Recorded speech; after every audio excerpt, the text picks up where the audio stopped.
नाज़रीन, अवामी न्यूज़ में खबरन जो सिलसिलो जारी है। इन वक्त असीं तव्हांखे खिपरो खां ख़बर ॾींदा आहियूं त खिपरो में पाक आर्मी जे हक़ में सरवरी जमायत सरवरी तंज़ीम सरवरी स्टूडेंट फेडरेशन जे सॾ ते सवें माण्हू सरवरी तंज़ीम ज़िले सांगड़ जे सदर Haji Mohammad Yusuf Hingojo, Sarwari student federation city Khipro जे सदर मोहम्मद अज़ीम जूणेजो, GM हिंगोजो, खादिम हिंगोजो, सिद्दीक बंबुर ऐं ॿियनि जी अॻवानी में सरवरी नूर चौक खां शहीद चौक ताईं रोड तां पैदल ऐं मोटरसाइकिल रैली कढी वई, जेका खिपरो जे शहीद चौक ते पहुती। रैली में माण्हुनि जे हथनि में प्ले कार्ड बैनर हुआ ऐं उहे इंडिया खिलाफ़ सख़्त नारेबाज़ी करे रहिया। रैली खे ख़िताब कंदे हाजी यूसुफ हिंगोजो, GM हिंगोजो ऐं ॿियनि चयो त पाक आर्मी दुनिया जी बहितरीन फौज तौर पाण खे मञायो आहे। पाकिस्तान नथो चाहे त जंग लॻे, पर मोदी सरकार दुनिया खे तबाही तरफ़ धिकण थो चाहे। इन कश्मीर में एॾा ज़ुल्म कया आहिनि जेके कंहिं बि सूरत में बर्दाश्त नथा करे सघजनि।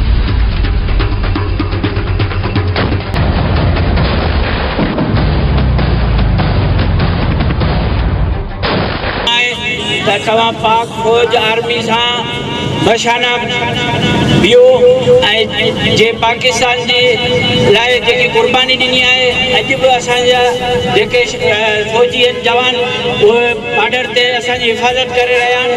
दुआ आहे त अलाह पाक उन्हनि जी बि हिफ़ाज़त करे।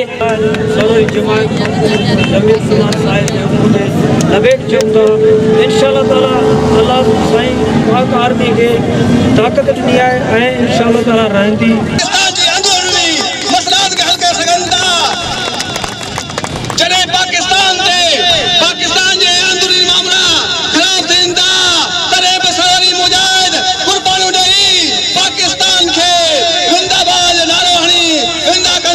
वधीक ख़बरनि ऐं तफ़सील लाइ विज़िट कयो Awami news Facebook page, YouTube page ऐं अवामी न्यूज़ वेबसाइट।